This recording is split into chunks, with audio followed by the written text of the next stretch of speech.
et l'avancement scolaire en reportant les familles et les étudiants et les étudiants des missions qui doivent être couvertes par les établissements. Ainsi, pour investir aujourd'hui dans la jeunesse, il est indispensable de repenser l'enseignement et surtout d'utiliser cette valeur qui fait les mécanismes questionner ceux qui en ont le plus besoin. La justice sociale, ce n'est pas de permettre aux riches de choisir leur parcours de vie, tandis que les plus pauvres vont aller étudier. La justice sociale répond aux inégalités et doit apporter une attention particulière à celles qui sont issues du milieu socio-économique les plus défavorisés, et ce par des politiques volontaristes.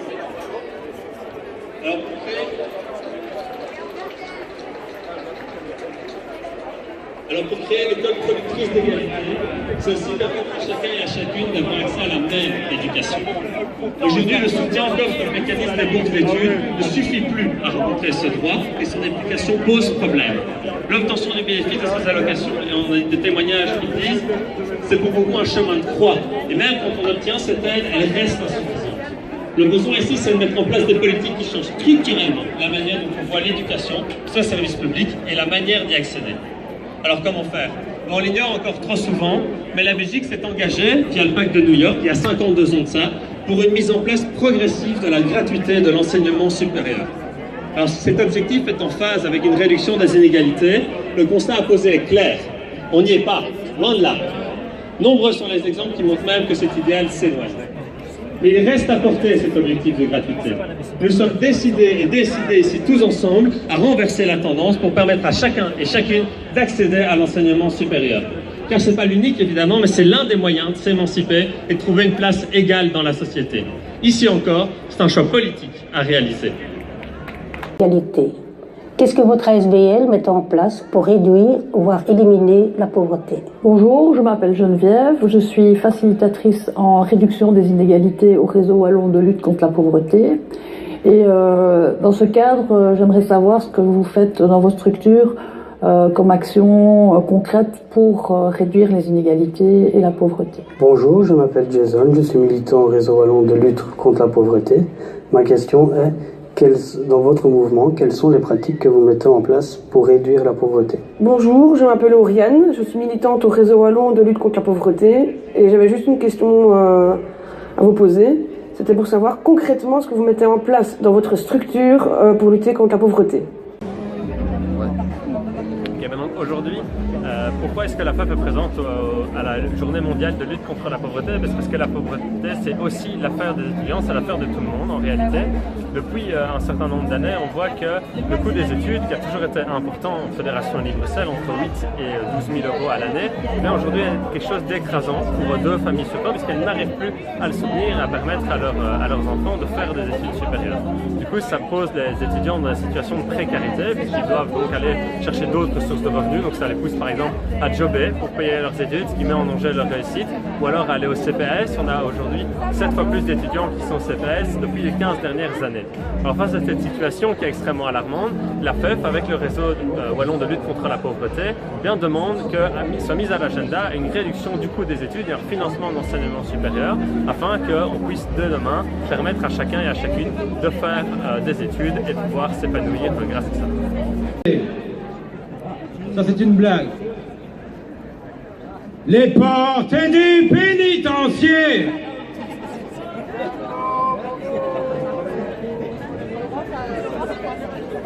Alors, qui est-ce qui taxe les invalides? Qui taxe les invalides? Le problème du gouvernement belge, c'est qu'il taxe les invalides, les handicapés, la pauvreté. Je demande 3 minutes de silence. Une. Merci Dominique.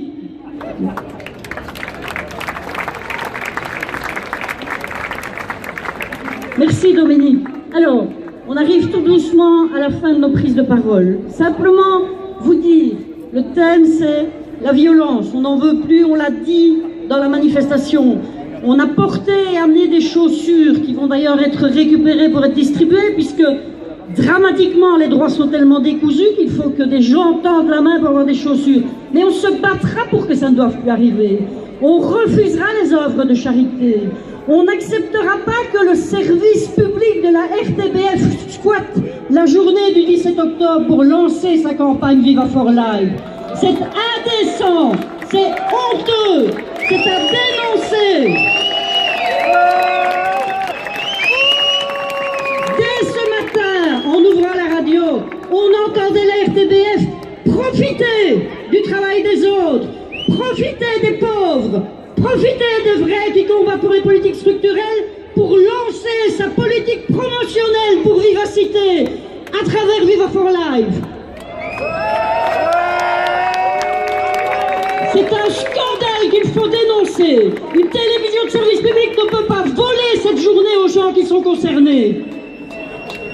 Et donc, sur ce coup de colère, qui est un vrai coup de colère, moi je ne sais pas vous, mais moi quand je l'ai entendu dans la radio ce matin, j'ai eu comme un coup de poing dans l'estomac. Je me suis dit, c'est pas vrai.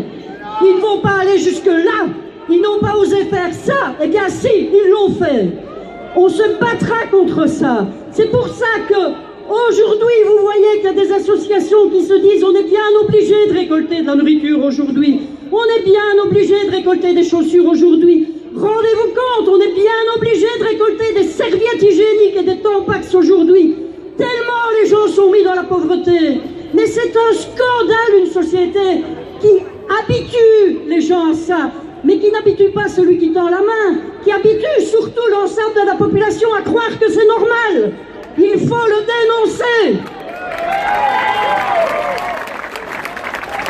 Comme le réseau wallon de lutte contre la pauvreté, on est une association qui regroupe des associations qui travaillent avec des personnes en situation de pauvreté. On fait du travail de relais politique, c'est-à-dire qu'on essaye de porter la parole des personnes en situation de pauvreté au niveau politique pour que les lois soient moins appauvrissantes, que la parole soit entendue et que les lois soient faites en fonction et que les lois ne soient plus appauvrissantes, parce que l'appauvrissement est une violence qu'on peut éviter. Il suffit de mettre des politiques en place qui ne soient pas appauvrissantes. C'est tout à fait possible, que ce soit au niveau communal, au niveau régional ou au niveau fédéral.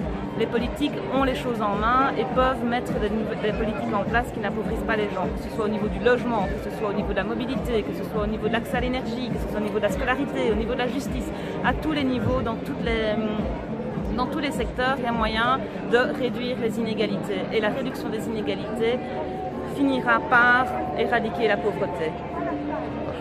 Voilà, vous avez rien dit. Donc aujourd'hui, le 17 octobre, qui est la journée mondiale de lutte contre la pauvreté, il se passe des choses partout en Belgique. Il y a des choses qui se passent en Flandre, il y a des choses qui se passent en Bruxelles, il y a des choses qui se passent en Wallonie.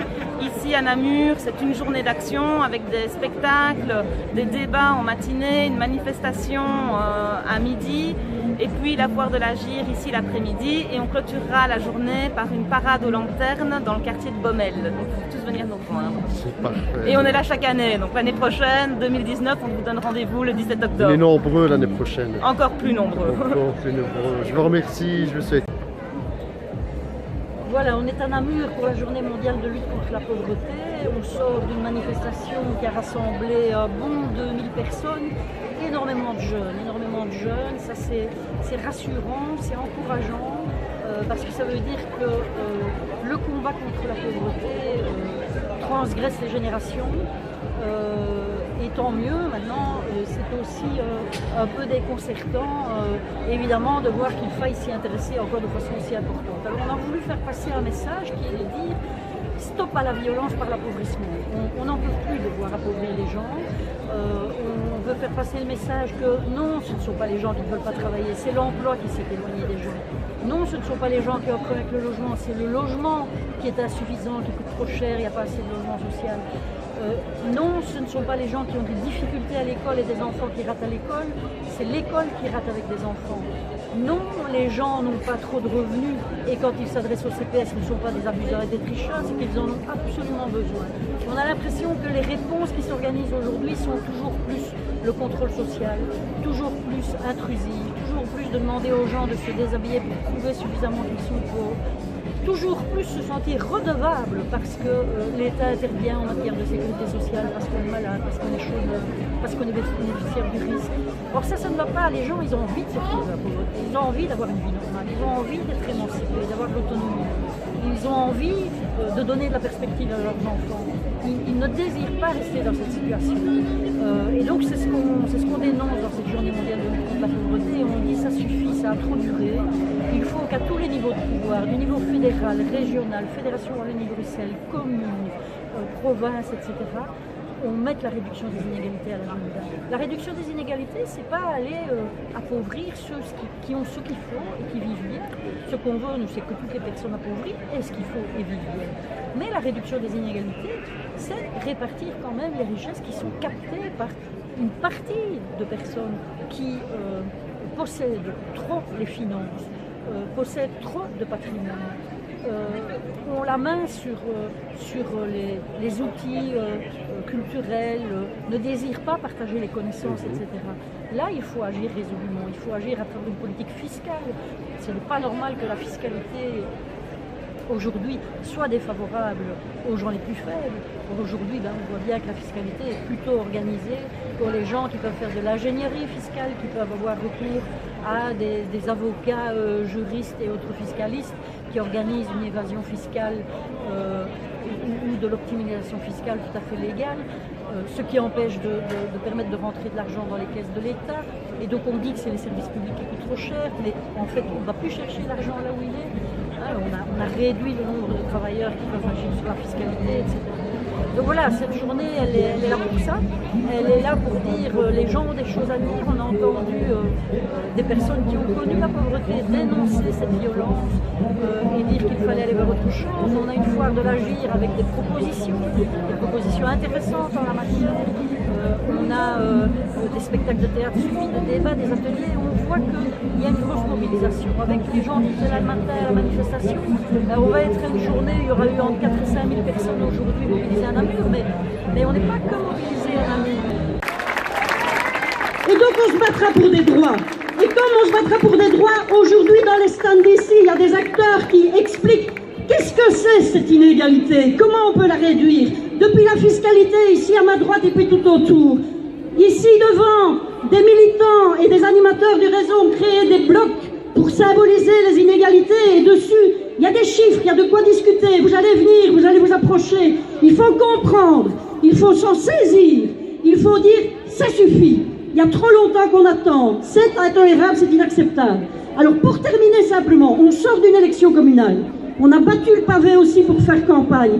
On a essayé de dire, on va aller leur dire, est-ce que dans toutes les communes wallonnes, alors que tous ceux qui ont quelque chose à voir avec les communes wallonnes aujourd'hui, qui ont un mandat, qui ont été élus, qui ont un peu d'influence, l'obtiennent, le portent, aillent le défendre, désigner dans le collège une personne qui est en charge la réduction des inégalités, pour obliger les chefs qui a le logement à le réfléchir en fonction de la réduction des inégalités, celui qui a l'enseignement à prendre des décisions en fonction de la réduction des inégalités, celui qui a l'accueil extrascolaire, la même chose, etc., etc. C'est possible. Il faut cesser de dire que c'est l'autre niveau de pouvoir qui a à s'en occuper. C'est à tous les endroits qu'on doit s'en occuper et qu'on doit en avoir la préoccupation. Et donc on a fait ça pour les élections communales et on va continuer à le faire. Et puis on part évidemment vers des élections régionales, fédérales, européennes. Aucune raison de s'arrêter.